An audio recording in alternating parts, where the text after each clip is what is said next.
दोस्तों, चैत्र नवरात्रों में ज्वारे का क्या करें? अखंड ज्योत की बाती का क्या करें? अखंड ज्योति में जो तेल होता है बच जाता है, उसका क्या करें? नवरात्र कब समाप्त होंगे और कब से शुरू हो रहे हैं? 2024 में कन्या पूजन कब करें?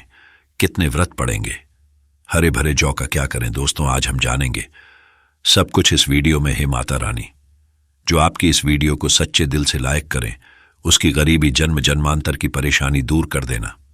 जय माता दी। दोस्तों, मुझे यह वीडियो फिर से इस वजह से बनाना पड़ रहा है ताकि नवरात्रि में आप सब बाद में गलती ना कर बैठे। अर्थात नवरात्रि के बाद में जो चावल होते हैं, जो जौ होते हैं, जो ज्योत की बत्तियां होती हैं, जितनी भी हम नवरात्रि के समय में सामग्री चढ़ाते हैं, उन सब का क्या करें? ये सब आप गलत तरीके से नदी में विसर्जित कर देंगे, इसके फायदे नहीं जान पाएंगे। इसलिए एक वीडियो फिर से मुझे बनाना पड़ रही है और मैं आप लोगों को फिर से जानकारी बता रहा हूं, तो ये वीडियो ध्यान से देख लेना। इस वीडियो को देखने के बाद आपको पूर्ण रूप से समझ में आ जाएगा कि इस सामग्री का क्या करना चाहिए। दोस्तों, सबसे पहले जानते नवरात्रों की पूजा का शुभ मुहूर्त, कलश स्थापना का शुभ मुहूर्त देखिए। 2024 में 9 अप्रैल के दिन यानी मंगलवार को नवरात्रि का पहला व्रत रखा जाएगा और अंत में 17 अप्रैल दिन बुधवार के दिन नवरात्रि समाप्त हो जाएंगे, यानी आखिरी व्रत 17 अप्रैल को सुबह रखा जाएगा और कन्या पूजन इसी दिन किया जाएगा। ये व्रत चैत्र नवरात्रि के पूरे 9 पड़े हैं, न एक भी दिन कम न एक भी दिन ज्यादा पूरे व्रत आपको करने हैं। कोई पहला आखिरी व्रत करता है तो कोई पूरे 9 रखता है। अपनी अपनी श्रद्धा है, सच्चे दिल से ही व्रत रखें। अब जानते हैं पूजा का शुभ मुहूर्त। दोस्तों, चैत्र नवरात्रि में कलश स्थापना का मुहूर्त रहेगा 9 अप्रैल को सुबह 6:02 से प्रारंभ है, जो सुबह 10:01 तक रहेगा। यदि आप किसी कारणवश इस मुहूर्त में पूजा ना कर पाए, कई लोगों के पास समय नहीं होता है, कामकाज में व्यस्त हो जाते हैं, घर में यदि आप किसी वजह से परेशान हैं, आपके पास समय नहीं है, तो नवरात्रों में एक और मुहूर्त है। आप उस मुहूर्त में भी पूजा कर सकते हैं। वह मुहूर्त है अभिजीत मुहूर्त, जो कि इसका समय रहेगा सुबह 11:57 से 12:48 तक रहेगा। इस मुहूर्त में भी आप पूजा पाठ अवश्य कर सकते हैं, क्योंकि समय ना होने के कारण आप नवरात्रि का सामान नहीं खरीद पाएंगे, तो आप इस मुहूर्त में भी पूजा कर सकते हैं। देखिए, आप में से अधिकतर जो लोग हैं नवरात्रि में बहुत सारी गलती कर बैठते हैं। ऐसे गलती की 9 दिन तक आप माता रानी की खूब पूजा करते हैं। माता रानी की पूजा करने के बाद जो चावल होते हैं, जो श्रृंगार का सामान होता है, अगरबत्तियां की जो कही जाए, जली हुई भस्म होती है, जो श्रृंगार का सामान होता है, जो दैवी सिक्का होता है, ये सब नदी में जाकर के विसर्जित कर देते हैं। यही सबसे बड़ी मूर्खता है। सारी जानकारी इस वीडियो में मैं आप लोगों को विस्तार से बताऊंगा। इनका क्या करना चाहिए, कैसे करना चाहिए, क्योंकि आज मुझे दैवीय प्रेरणा मिली। मुझे गुरुओं के द्वारा प्रेरणा मिली कि आप यह जानकारी समाज में बताइए, क्योंकि अधिकतर लोगों को नवरात्रि में 9 दिनों तक खूब पूजा करते हैं। पूजा करने के बाद भी उन्हें फल नहीं मिलता। क्यों फल नहीं मिलता? यही सबसे बड़ी गलती करते हैं। माता रानी स्वयं उन्हें प्रसाद देकर के जाती है, उनको फल प्रदान करके जाती है, लेकिन व्यक्ति उस फल का सदुपयोग नहीं कर पाते। देखिए, जो अगर कुआं आपके पास में है और अगर आप कुएं से पानी नहीं निकालेंगे तो आपकी प्यास कैसे बुझेगी? ठीक उसी प्रकार आपको जानकारी नहीं है। प्रसाद तो आपके पास में है, लेकिन उसका प्रयोग करना नहीं कर रहे हैं।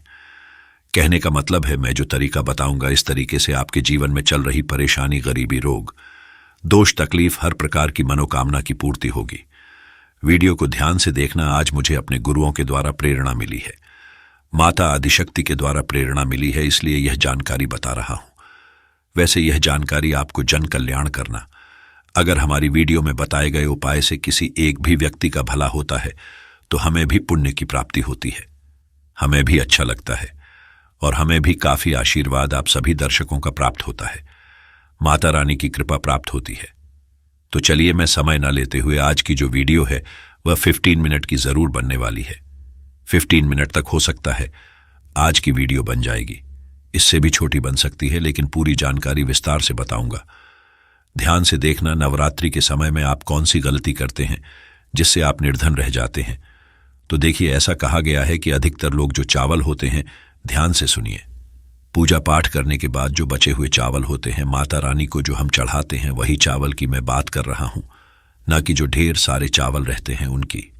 जो माता रानी को हम क्षमा याचना करने के दौरान जो चावल चढ़ाते हैं, पुष्प चढ़ाते हैं, सिक्के चढ़ाते हैं, वह सब नदी में बहा देते हैं। वहां आपने 9 दिनों तक माता रानी की पूजा की। माता रानी ने आपको प्रसाद स्वरूप चावल दिए, पुष्प दिए, सिक्के दिए, उसे आप नदी में बहा देते हैं। यही सबसे बड़ी मूर्खता है। आज मुझे गुरुओं के द्वारा प्रेरणा मिली है, इसलिए मैं आप लोगों को यह जानकारी बता रहा हूं। तो 9 दिन का फल आपने क्या किया? सीधे नदी में जाकर के बहा दिया। ऐसा नहीं करना चाहिए। जो चावल होते हैं, पिछली वाली वीडियो में भी मैं आप लोगों को नवरात्रि की जानकारी बता रहा था, उसमें भी बताया हूं जो नवरात्रि में जो बचे हुए माता रानी के चावल होते हैं, चढ़े हुए चावल होते हैं, इन चावलों को आप अपने अन्न भंडार में रखें। अन्न भंडार का मतलब जैसे कि आप अपने घर में जो चावल पका करके खाते हैं उसमें डाल दीजिए, कुछ धन स्थान पर रख दीजिए। अब इसके बेनिफिट सुन लीजिए। और जो पुष्प रहते हैं आप इसे धन स्थान में सुखा करके रखें। अपने पर्स में रखे जो सिक्के होते हैं इसे भी धन पेटी या पर्स में रखना चाहिए। अब इसके फायदे सुन लीजिए। जो चावल होते हैं माता रानी को चढ़े हुए मंत्रों से सिद्ध होते हैं। माता रानी को चढ़े होने के कारण नवरात्रि में माता नवदुर्गा साक्षात 9 स्वरूप में विराजित रहती है। तो ये जो चावल होते हैं जागृत अवस्था में हो जाते हैं। आप इस प्रकार के चावल को आप खाते हैं तो आपके शरीर में, क्योंकि 1 से 2 दाने आपको जो चावल पका रही है उसमें आपकी गृहिणी को बोल देना है। घर में जो खाना बनाती है उन्हें बोल सकते हैं। माता बहनों को तो डाल करके नित्य आप इसे पकवाएं तो क्या होता है, आपके शरीर में इस चावल को खाने के बाद रोग दोष व्याधि किसी भी प्रकार की जो आपके शरीर में कष्ट है, शारीरिक पीड़ा है, मानसिक पीड़ा है, वह दूर हो जाती है और माता रानी की आपको कृपा प्राप्त होती है। माता रानी की कृपा से शरीर में एक ऐसी ऊर्जा उत्पन्न होती है जिस ऊर्जा से आप अपने आप को स्वस्थ करते हैं और आप जहां भी चले जाइए, जिस भी कार्य को करिए वह कार्य आपका सफल होता है। और कभी भी इन चावलों को थोड़ा सा खाते हैं आपका पेट भर जाता है, यानी कि इसमें तृप्ति जल्दी मिलती है और आपके घर में कभी भी अन्न नहीं। यह देखा गया है। आप में से अधिकतर जो लोग हैं माता रानी को श्रृंगार का सामान जरूर चढ़ाते हैं और श्रृंगार का सामान चढ़ाने के बाद इसे आप लोग नदी में बहा देते हैं या फिर अन्य को दे देते होंगे। तो ऐसा नहीं करना है। जो श्रृंगार का सामान आप चढ़ाते हैं माता रानी के लिए 9 दिन के बाद इस श्रृंगार के सामान को आपके घर की जो शादीशुदा महिलाएं हैं उन्हें देना चाहिए। इससे क्या बेनिफिट होता है? इससे अखंड सौभाग्य की प्राप्ति होती है। जब तक वह माता बहनें श्रृंगार करेंगी, जो भी माता रानी को चढ़ा दिया हुआ आपने दिया, श्रृंगार करेंगी, तब तक अगर साक्षात स्वयं काल भी उनके पास आ जाए, उनके पति को ले जाने के लिए, मृत्यु के घाट उतारने के लिए, तो उनका बाल भी बांका नहीं कर पाएगा। अखंड सौभाग्य की प्राप्ति होती है। महिलाएं घर की साक्षात लक्ष्मी होती हैं। इसीलिए जो बचा हुआ माता रानी को चढ़ाया गया श्रृंगार का सामान होता है माता बहनों को देना चाहिए। अब इधर मैं आप लोगों को बताना चाहूंगा, आप में से अधिकतर लोग जो ज्योत का बचा हुआ तेल होता है इसे क्या करते हैं? नदी में विसर्जित कर देते हैं। सबसे बड़ी यही गलती है। जो ज्योत का बचा तेल होता है और दिन तक जो ज्योत आप लोग जलाते हैं तो क्या होता है, 9 दिन तक ज्योत जलने के कारण ज्योत में जो तेल बचा हुआ होता है जागृत अवस्था में होती है। जागृत चीज ही अपना पूर्ण से प्रभाव दिखाती है। आपने देखा होगा सभी मूर्तियों की पूजा नहीं होती। जब कुम्हार मूर्ति बनाता है या फिर पत्थर वाले जो कारीगर मूर्ति बनाते हैं तो उस मूर्ति की पूजा नहीं होती, उसी मूर्ति की पूजा होती है जिसकी प्राण प्रतिष्ठा हो। तो कहने का मतलब है कि ज्योत का जो बचा हुआ तेल होता है ज्योत जलने के कारण जागृत अवस्था में हो जाती है। तो अगर आपके हाथ पैरों में दर्द होता है, किसी ने आपके ऊपर काला जादू कर दिया, आपको शंका हो रही है, तो इस सिचुएशन में आप क्या करें? जो ज्योत का बचा हुआ तेल होता है आप अपने सिर में लगाइए।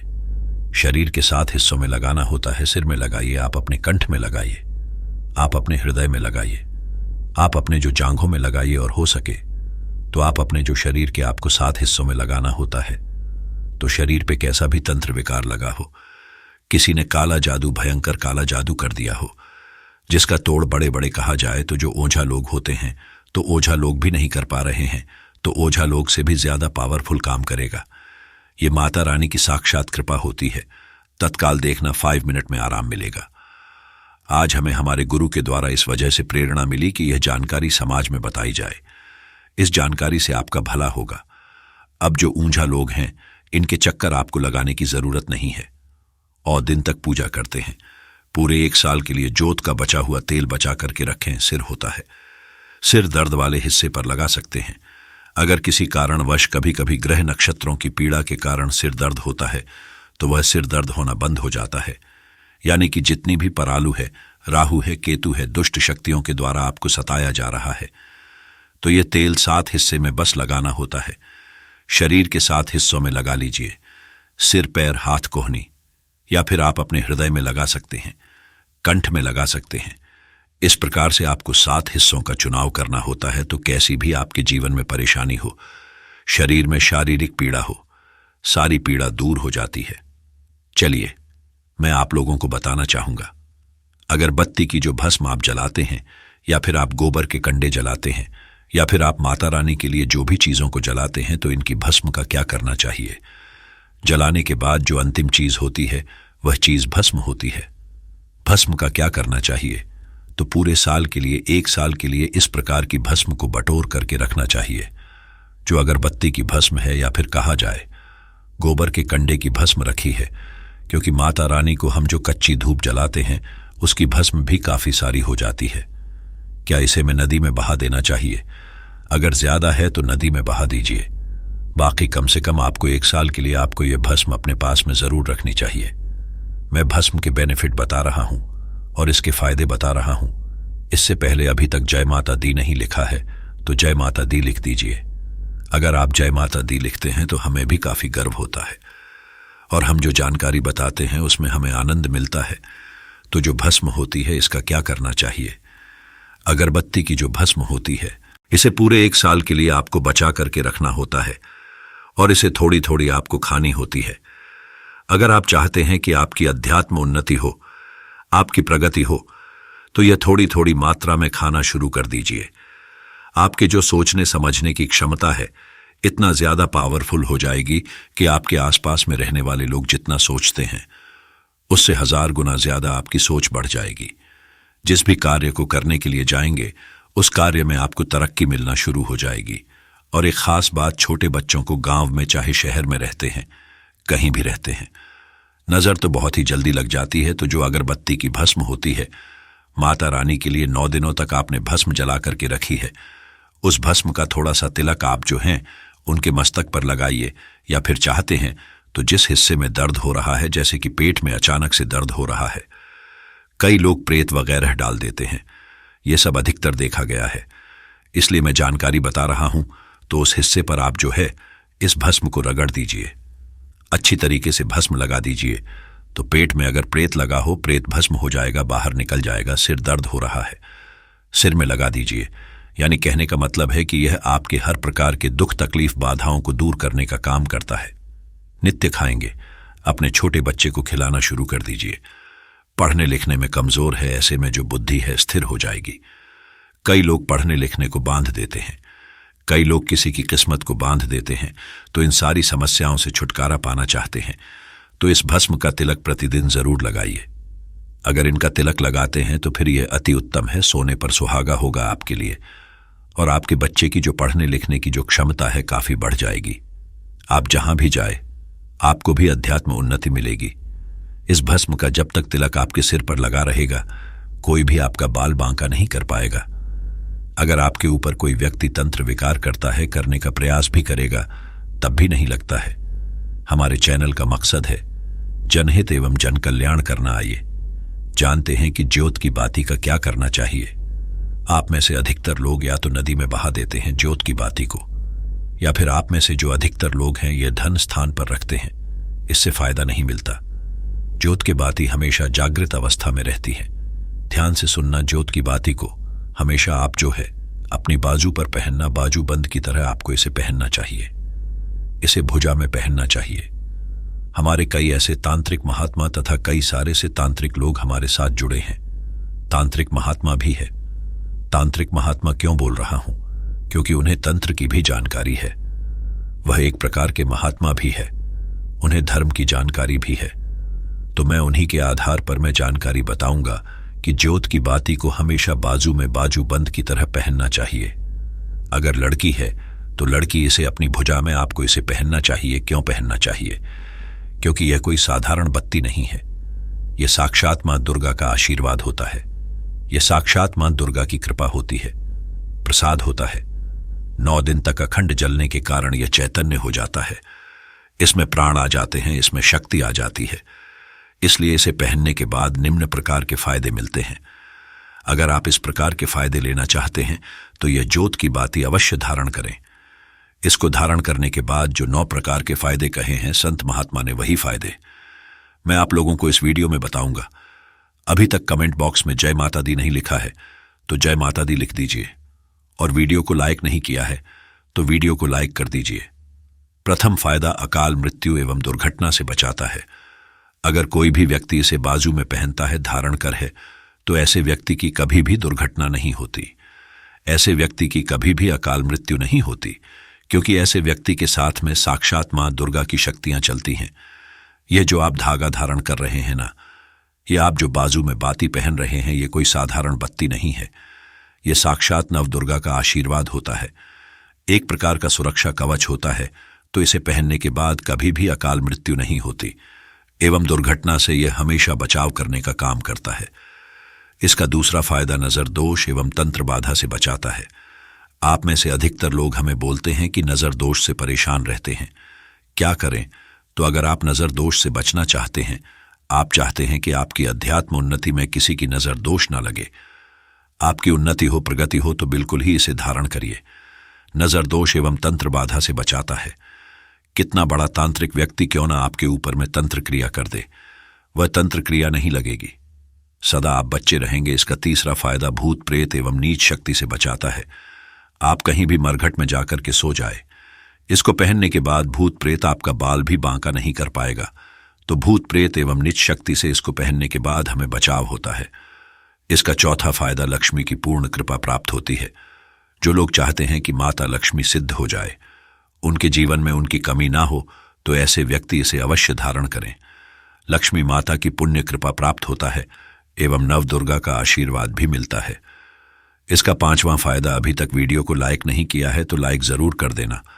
और हाँ, फिर से मैं गुजारिश कर रहा हूं, जय माता दी नहीं लिखा है तो जय माता दी लिख देना, तो दैहिक, दैविक और भौतिक ये सुखों की प्राप्ति होती। इसको धारण करने के बाद जो लोग दैहिक सुख प्राप्त करना चाहते हैं, दैविक सुख प्राप्त करना चाहते हैं, भौतिक सुखों की प्राप्ति करना चाहते हैं, ऐसे व्यक्ति को इसे अवश्य धारण करना चाहिए। इसका 6ठा फायदा, मन वांछित कार्य सफल होता है। आपने लंबे समय से जो मन वांछित कारक सोच करके रखा है, वह सफल नहीं हो पा रहा है, तो इसको धारण करने के बाद मन वांछित कार्य सफल होना शुरू हो जाता है। इसका 7वां फायदा, इच्छित नौकरी की प्राप्ति होती है। मैं वीडियो के बीच में ही बताया हूं कि हमारे साथ बहुत सारे ऐसे लोग जुड़े हुए हैं जो कि शासकीय पद पर पदस्थ है, तो इसको धारण करने के बाद इच्छित नौकरी की प्राप्ति होती है। इसका 8वां फायदा, दैविक सिद्धि की प्राप्ति होती है। आप में से अधिकतर लोग बोलते हैं, ना गुरुजी, हमें सिद्धि प्राप्त करनी है, इसके लिए क्या करें? आपने मंत्र जाप भी किया, ढेर सारे माता रानी के, कोई बात नहीं है। अगर मंत्र धार जप करने के बाद अगर आप इसे धारण कर लें तो वह सिद्धि हमेशा के लिए बनी रहती है, कभी भी नहीं जाती। इसलिए मैं बोल रहा हूं कि दैविक सिद्धि की प्राप्ति होती है। 9वां फायदा, मां दुर्गा आपके शरीर में हमेशा अंश रूप में विराजमान रहती है। जब तक आप इसे धारण करे रहेंगे, तब तक मां दुर्गा अंश रूप में आपके शरीर में विराजमान रहेंगी। और जाहिर सी बात है, जिनके शरीर में नव दुर्गा वास कर जाए, ऐसे व्यक्ति की जीवन में अन्न, धन एवं किसी भी प्रकार की वस्तु का अभाव नहीं होता। तो यह वीडियो देखने के बाद आप समझ ही गए होंगे कि ज्योत की बाती का क्या करना चाहिए। अगर यह जानकारी अच्छी लगी हो तो इस वीडियो को लाइक जरूर करना और जन कल्याण के लिए इस वीडियो को आगे जरूर शेयर करना। इस वीडियो को देख करके बहुत से लोगों का भला हो सकता है। आज की जानकारी यहीं पर समाप्त करता हूं। माता रानी जो आपकी इस वीडियो को लाइक करें, उसकी झोली खुशियों से भर देना, उसकी गरीबी दूर कर देना। जय माता दी।